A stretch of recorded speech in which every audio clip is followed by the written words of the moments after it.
না না, সৌরভ গাঙ্গুলি কিছু বলবে না। ও 1 টাকায় উনি 1 কোটি কোটি টাকার জমিনটা নিয়েছেন।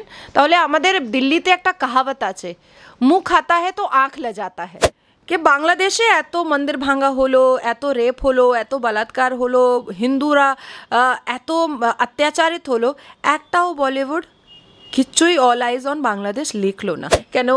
যত লোকজন যারা খুব সাংবিধানিক থাকবে, খুব ভারতের সঙ্গে প্রেম থাকবে, তারা কখনো টিএমসি করতে পারে না। টিএমসিতে জায়গা নেই। দিদি, এই ঘটনার পর থেকে সেলিব্রিটিদেরকে, যারা আমরা কিছু কিছু সাংসদ রয়েছেন যেমন রচনা ব্যানার্জি, তাদেরকে আমরা একেবারে রাস্তায় নামতে দেখিনি।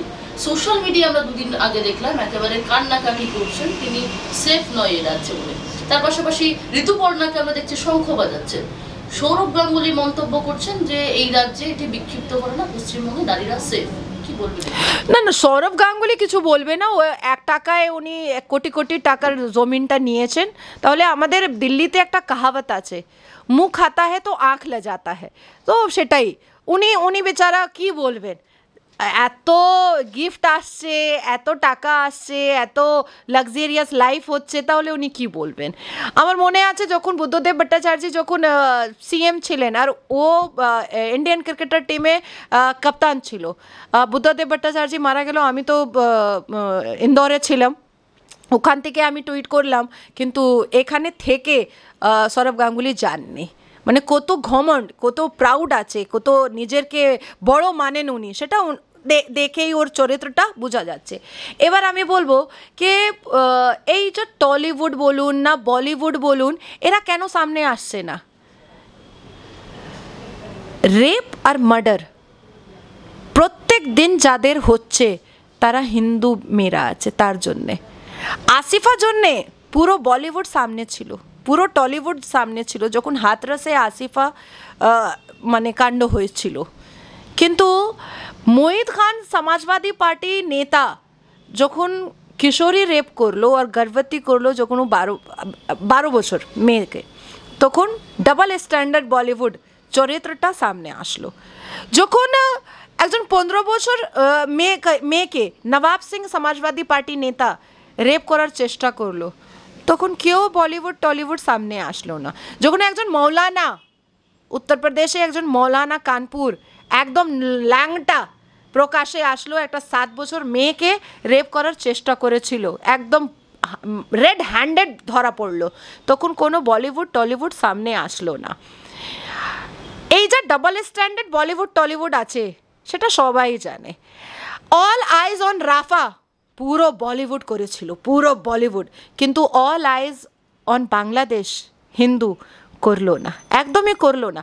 বলিউড থাকে, টলিউড থাকে এখানে ভারতের মাঠে, কিন্তু ওদের যা মানে আবেগ আছে, সেটা মোগলিয়া সালতানাত পক্ষে আছে, একদম প্রকাশ্যে চলে এসেছে। এবার আপনি দেখবেন कि বাংলাদেশে এত মন্দির ভাঙা হলো, এত রেপ হলো, এত বলাৎকার হলো, হিন্দুরা এত অত্যাচারিত হলো, একটাও বলিউড কিচ্ছুই অল আইজ অন বাংলাদেশ লিখলো না। হ্যাঁ, একজনকে আমি প্রশংসা করব বলিউডে, আয়ুষ্মান খুরানা। তা যাভাবে উনি একটা পোয়েট্রি উনি লিখেছেন, একটা কবিতা উনি বললেন। আমি যখন দেখলাম, আমি বম্বেতে ছিলাম, আমি যখন দেখলাম, আমি ওনাকে টুইট করলাম कि আপনি একজন পুরুষ, একজন কমপ্লিট ম্যান আজকে আমি পেতে পারলাম, বলিউড ভিতরে পেতে পারলাম নিশ্চয়ই। আর ওনার প্রশংসা আমি করব, কেন? ডাক্তারের পক্ষে, ওই লেডি ডাক্তার আর্জিকর পক্ষে যা উনি কবিতা লিখেছেন, সেটা একদম মানে আবেগ সঙ্গে উনি লিখেছেন।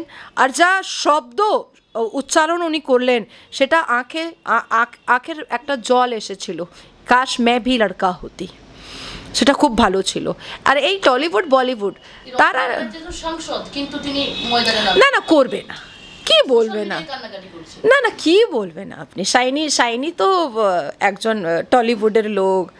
তারপর আমি মিমিকে দেখলাম कि উনি গেলেন, তার জন্যই মিমির এখন কোনো জায়গা টিএমসিতে নেই, একদমই নেই। কেন? যত লোকজন যারা খুব সাংবিধানিক থাকবে, খুব ভারতের সঙ্গে প্রেম থাকবে, তারা কখনো টিএমসি করতে পারে না। টিএমসিতে জায়গা নেই।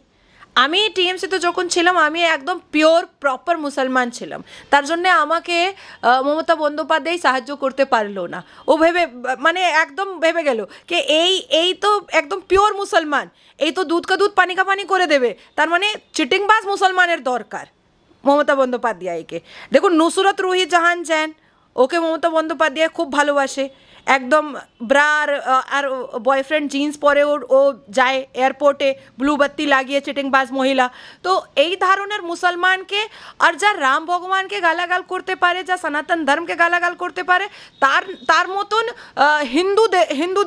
হিন্দুর লোক আর যা সংবিধানকে মালাইন করতে পারে তার মতন নেতার মমতা বন্দ্যোপাধ্যায় দরকার থাকে।